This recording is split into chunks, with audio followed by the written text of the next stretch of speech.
আসসালামু আলাইকুম। আমার মেয়ের পরীক্ষা শেষে হওয়ার পরে বলতেছে যে মা আমি নানুর বাড়ি যাবো, সেজন্য আজকে নানির বাড়ি নিয়ে যাচ্ছি। দীর্ঘ 1.5 মাস ভরে এসেছি পরীক্ষার পর, সে একটা স্বস্তির নিঃশ্বাস ফেলেছে। এখন আমরা শহর অঞ্চলে থাকি, বলতেছে মা গ্রামে নানুর বাড়ি যাবো, যাই আমি 1 মাস থাকবো। সেজন্য প্র্যাকটিক্যাল পরীক্ষা কালকে শেষ হয়েছে। কালকে হলো আপনার 20 মে আর পরীক্ষা শেষ হয়েছে। আজকেই 21 মে নিয়ে যাচ্ছি ওর নানুর বাড়ি। সাথে আমার ছোটো মেয়েকেও নিয়ে যাচ্ছি। একদিন আমরা থাকবো, থাকার পরে আমার বড় মেয়েকে রেখে পরের দিন আমি আবার আমাদের বাসায় চলে যাব। আমাদের বাসার কাছাকাছি এসে পড়েছি। এটা আমাদের চক, আমাদের জামুরকির চক। এখানে আমরা আমাদের বাড়ির কাছাকাছি প্রায় এসে গেছি।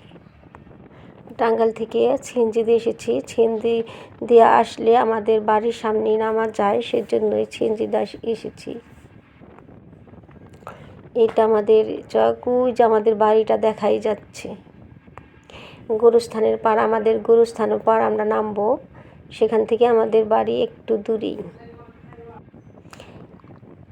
পরীক্ষার পর মেয়েটা অনেক ক্লান্ত হয়ে গেছে। এই তো কাছে এসে আমরা এই জন্য নেমেছি। সিএনজি থেকে নামার পরে যে একটা সড়কের পাশেই নেমেছি। এখন আমরা আমাদের বাসায় যাচ্ছি।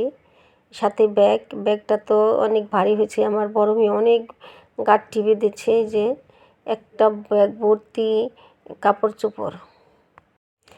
আমার মেয়ে কোথাও গেলে তার অনেক কাপড় চোপড়, 1 সপ্তাহের জন্যও যদি যায়, 2 দিনের জন্যও যদি যায়, তার গাঁটটিতে কোনো নেই, অনেক কাপড় চোপড় গাঁটটি বাঁধে। কখন কোনটা পরবে, কি করবে সব নিয়ে যায়। এবার তো 1 মাসের জন্য দিয়ে যাচ্ছি, 1 মাস থাকবে। এসেছি পরীক্ষার সময় একবারে অস্থির হয়ে গিয়েছিল বাসায় থাকতে থাকতে। আজকে 21 মে আমার বড় মেয়ের জন্মদিন। এসেছি পরীক্ষার পরের দিনই তার জন্মদিন। বলেছি তোমার নানুর বাড়িতেই এই জন্মদিন আজকে পালন করব। আমাদের বাড়িতে আমার মা থাকে আর ভাইয়ের বউ থাকে। আমাদের বাড়ি অনেক খোলামেলা এবং পাশে এলাকাটা অনেক সুন্দর।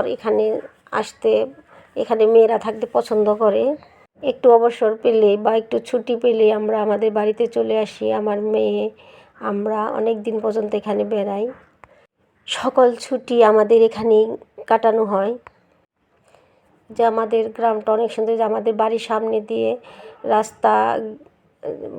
দিয়ে একটা রাস্তা গেছে, পাশে খাল। এটা আমাদের গুরুস্থান। এই যে দেখা যাচ্ছে, এই যে পাশে এটা হলো গুরুস্থান।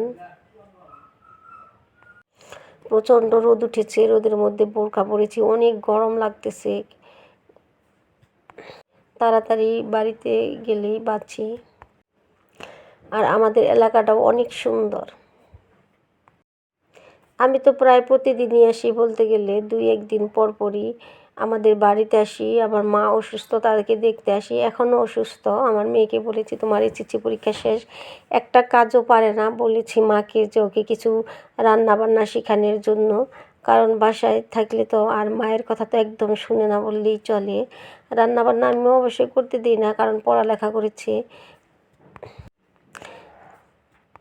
সারাক্ষণ তো পড়ালেখায় ব্যস্ত, এই জন্য কোনো কাজও শেখাই নাই।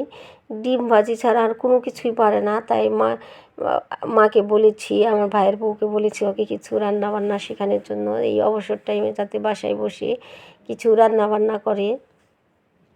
কারণ মায়ের কথা তো শুনে না, কারণ মায়ের কথা সে শুনতেই চায় না। এটা হলো আমাদের বাসার সামনে কাঠের ব্রিজ। আমার মেয়ে আমাকে রেখেই চলে গেছে খুব দ্রুত। এই যে এখন ব্যাগটা নেওয়া আমার অনেক কষ্ট হয়ে গেছে, কারণ ব্যাগের মধ্যে যে কী ভরেছে আল্লাহ জানে। এত কেন ভার আমি বুঝতেই পারতেছি না। এই যে আমার বাসার সামনে এসে গেছি। আমার মেয়ের ফলে প্রচণ্ড গরম লেগেছে, এই জন্য আমাকে রেখেই চলে গেছে এই ব্যাগটা সহ। 2 জনে নিলে ব্যাগটা এত ভারী লাগে না, কিন্তু একা নিচ্ছি তাই আমার জন্য বহন করা অনেক কষ্ট হয়ে গেছে। এই যে এটা আমাদের বাড়ি, আমাদের বাড়িতে এসেই গেছি। দেখুন আমাদের বাড়িটা কত সুন্দর, কত গাছগাছালিতে ভরপুর। গ্রামের বাড়ি মানেই অনেক সুন্দর, অনেক একটা প্রাকৃতিক পরিবেশ, অনেক ভালো লাগে। এই যেটা আমাদের বাড়ি, আমাদের বাড়িতে এসেই গেছি। দেখেন আমাদের বাড়িটা কত সুন্দর, টিনের ঘর, চতুর্দিক দিয়ে এই গাছগাছালিতে ভরা। গ্রাম মানেই অনেক সুন্দর একটা প্রাকৃতিক পরিবেশ। এটা আমাদের পুরান ঘর, আর ওই যে ওইটা দেখা যাচ্ছে এটা আমাদের নতুন ঘর। এই ঘরে আমরা থাকি। এটা আমাদের পুরাতন আমাদের ছোটোবেলার স্মৃতি। এখানে আমরা বাবা মা ভাই বোন মিলে থাকতাম, এখনও এই ঘরেই থাকি। পাশে যার একটা ঘর দিয়েছে ওইটা আমার ভাইয়ের বউ থাকে। এই ঘরে আমার মা থাকে, আমরা আসলেও এই ঘরেই থাকি। গ্রাম মানে শান্তির জায়গা, তবে নিজের বাবার বাড়ি হলে তো কথাই নেই। আর নিজের বাড়ি এটা আমাদের নিজের একটা প্রাণের টান, নিজের ছোটোবেলার স্মৃতি, সব কিছু মিলে এই নিজের বাড়িতে আসলে একটা শান্তি লাগে অন্যরকম। এখন মেয়েকে রেখে যাব প্রায় 1 মাসের মতন।